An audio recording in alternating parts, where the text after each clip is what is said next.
The storm pushed low across the horizon, its heavy clouds crawling like a living shadow, but Marcus Hale barely noticed the brewing weather. He had felt something wrong long before he stepped out of his truck, long before the wind sharpened and the neighborhood fell into an uncanny quiet. Years of Navy SEAL service had carved instincts into him so deeply they bordered on prophecy. Tonight, those instincts pressed against his ribs with suffocating certainty. Something had crossed his path, something dangerous, something unwelcome. He spotted his son on the porch before he closed the truck door. Ethan stood small and motionless, backpack dangling by one strap, shoulders tight as though bracing against a blow that hadn't come yet. Marcus froze, his senses sharpened, tunneling every sound and breath into a razor focus. Ethan lifted his face.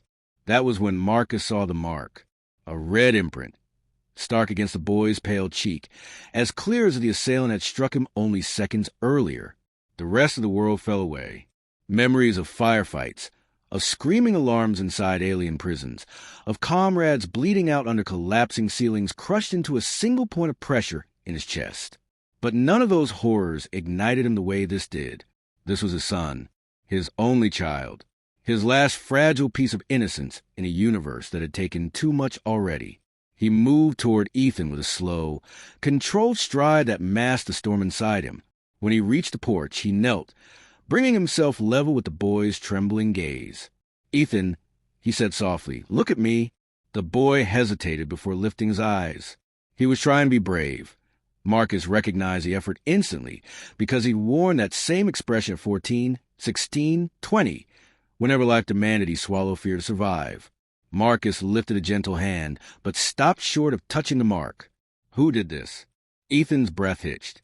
His fingers tightened around the fraying strap of his backpack. For a moment he didn't answer, and the silence gnawed at Marcus more viciously than any confession could have. Finally Ethan whispered, It wasn't a person." The word struck harder than any punch. Marcus's mind sifted through probabilities, none of them good. "What do you mean?" Ethan swallowed and cast a brief, fearful glance at the darkening sky. "They weren't human, Dad. They were the silver ones. The tall ones. The soldiers you told me about. The Galactic ones." The bottom dropped out of Marcus's stomach. He hadn't heard that name spoken aloud in nearly a decade. The Galactic soldiers, enforcers of the Coalition, the same oppressive empire Earth had fought and bled to escape. The same soldiers Marcus had once been forced to confront in missions that still woke him sweating in the night. Their presence on Earth was not just illegal, it was impossible. Or so he had believed. Ethan continued in a trembling whisper. "They grabbed me after school. They said you still owe them. And when I tried to run, one of them hit me." The air seemed to freeze around them. Marcus steadied himself with a long breath, but it failed to calm the ferocity rising inside him. Owe them? He had sacrificed everything so Earth could sever every chain the Coalition tried to wrap around it. The only debt that existed was the one the Coalition owed humanity, repentance of the suffering they inflicted. He stood slowly, controlled, every muscle tight with restrained violence. "Ethan," he murmured, "go inside. Lock the doors. Don't open them for anyone except me." The boy nodded and hurried in, closing the door with a soft click that echoed louder in Marcus's bones than the crash of thunder overhead. Alone on the porch, Marcus lifted his eyes to the turbulent sky. Something up there hummed wrong, an atmospheric distortion he recognized all too well. Coalition tech always left behind a residue, an electromagnetic shiver in the air, subtle but detectable to those trained to feel it. His hands curled into fists. He had spent years burying the part of himself forged in secret missions and interstellar conflict, the part of himself capable of dismantling an entire strike squad through instinct alone. He had sworn to give Ethan a life untouched by violence, untouched by Marcus's old shadows. But the shadows had returned, and they had touched his son. Marcus descended the porch steps, each stride carrying renewed purpose. They thought they could threaten him. They thought they could threaten Earth again. They thought Marcus Hale had grown soft, that time had dulled the edge they once feared. They were wrong. He paused at the edge of the yard, letting the wind whip around him, carrying the faint traces of the disturbance Ethan had described. His jaw tightened, his pulse steadied, his mind sharpened with ruthless clarity.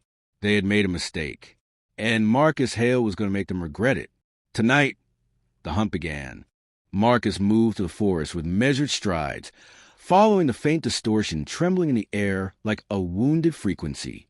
The trail shimmered in ways only someone trained to read coalition disturbances could recognize, and the deeper he tracked it, the more certain he became that Ethan's story was no frightened exaggeration.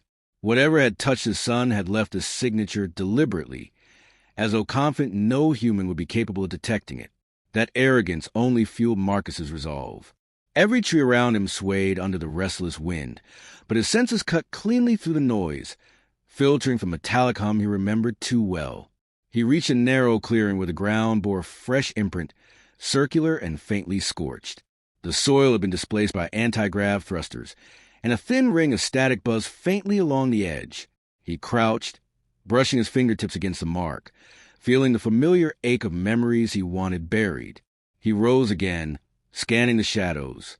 Nothing moved, but the silence itself felt engineered, as if something watched from just beyond human perception. Marcus advanced carefully. His years in covert environments taught him that coalition units rarely lingered after making contact. The fact that they remained on Earth meant they were pursuing something urgent, most likely him. While dread threatened to unsettle him, he held fast to the knowledge that fear only sharpened his awareness. Each breath steadied the storm within him, and each step reminded him that his son deserved more than hesitation. A shifting pulse echoed through the trees, and Marcus halted. The sound deepened, then resolved into the steady thrum of alien machinery. He moved toward it without hesitation, weaving through underbrush until he saw a faint glimmer between the trunks. A patrol skimmer hovered above the forest floor, sleek and silver, its hull reflecting distorted fragments of the world around it. Around the vessel stood 4 Galactic soldiers, their armor smooth and cold under the fading light. Their movements were precise, their stances unwavering, their silence oppressive. Marcus kept to the shadows, analyzing their positions with the instincts of someone who had survived too many ambushes. He recognized the subtle markings etched along their armored forearms. These were lead enforcers, not the standard units deployed during planetary sweeps. They communicated through internal channels, their helmets devoid of expression, their presence exuding confidence in their superiority. One soldier turned slightly, revealing a holodoblet flickering with Marcus's profile. The image hovered in the air, showing his military record, his classified operations, and the notation of his involvement in Earth's liberation. Hearing his name spoken by alien tongues reignited old tensions that never truly healed. "He will come," one soldier said in a voice tinted with digital resonance. "He always responds when the young are threatened." Marcus felt the words strike him like a physical blow. They had not chosen Ethan randomly. They had chosen him because they knew Marcus's heart better than he wished they remembered. His past had never fully released its hold. Even now, the coalition studied him as if he were a predictable variable in a dangerous equation. Another soldier stepped forward. "We must secure him soon. The coalition requires the data core he stole." Marcus felt the world tighten around him. The data core. He had hoped never to hear those words again. The device contained every encoded record of Earth's citizens once targeted for reconditioning, a grim catalog of lives the coalition had hoped to control. Marcus had fought to seize it, nearly dying in the process, and he had sworn to keep it hidden until humanity no longer needed protection. The soldier's fixation confirmed his worst fears. The coalition wanted to restart what the war had ended. He edged closer, preparing to strike. He understood the odds, but numbers had never deterred him during combat operations, and they would not deter him now. He assessed the positions again, mapping a path through their formation. His goal was not to eliminate them all. His goal was to dismantle their confidence, fracture their unity, and send a message that Earth would not surrender its freedom quietly. Just as he moved to engage, a new distortion rippled through the clearing. The soldiers stiffened, recalibrating their sensors. Marcus paused, uncertain whether the shift signaled reinforcements or an environmental reaction. The air thickened with electric tension, and leaves rustled against a rising breeze. Even the skimmer's engines faltered slightly, reacting to the unexpected interference. One soldier spoke sharply. "Unidentified signal approaching." Marcus retreated into deeper shadow, unwilling to expose himself prematurely. Whatever arrived might complicate his assault, but it could also fracture the coalition's confidence further. The ground trembled, subtle but unmistakable, and the shimmer in the sky above the treetops grew more pronounced.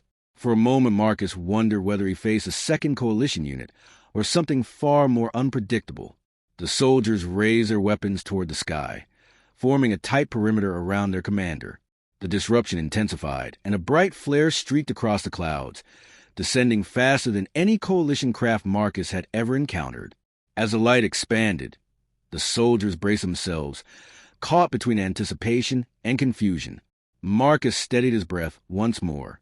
Whatever was arriving had the power to alter the balance of this confrontation, and he knew instinctively that the next moments would define everything that followed.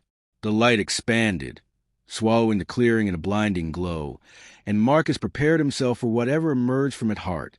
The blinding radiance that crashed through the canopy dissolved as quickly as it had burst forth, leaving behind a trembling column of smoke and a faint metallic scent that clung to the air like static. Marcus blinked away the afterimage and lowered into a defensive stance, uncertain whether the arrival signified salvation or danger. The Galactic soldiers had already shifted formation, weapons raised in rigid anticipation, their gleaming armor catching the last remnants of the falling light. Their tension spoke volumes. Whatever had arrived was not theirs. A heavy clank echoed through the haze, followed by controlled footsteps. A silhouette emerged, broad-shouldered, armored, unmistakably human. The figure stepped into clarity with the deliberate confidence of someone accustomed to combat zones. Even before the smoke cleared fully, Marcus recognized the familiar cadence of her stride. Lyra Vance. The revelation struck him with a mixture of relief and disbelief. She had vanished years ago during the final skirmishes of the Titan sieges, presumed dead when her squad lost contact behind collapsing structures and signal-jamming fields. Seeing her alive, armored in matte black with Earth's Phoenix insignia across her chest, rekindled emotions Marcus had sealed away.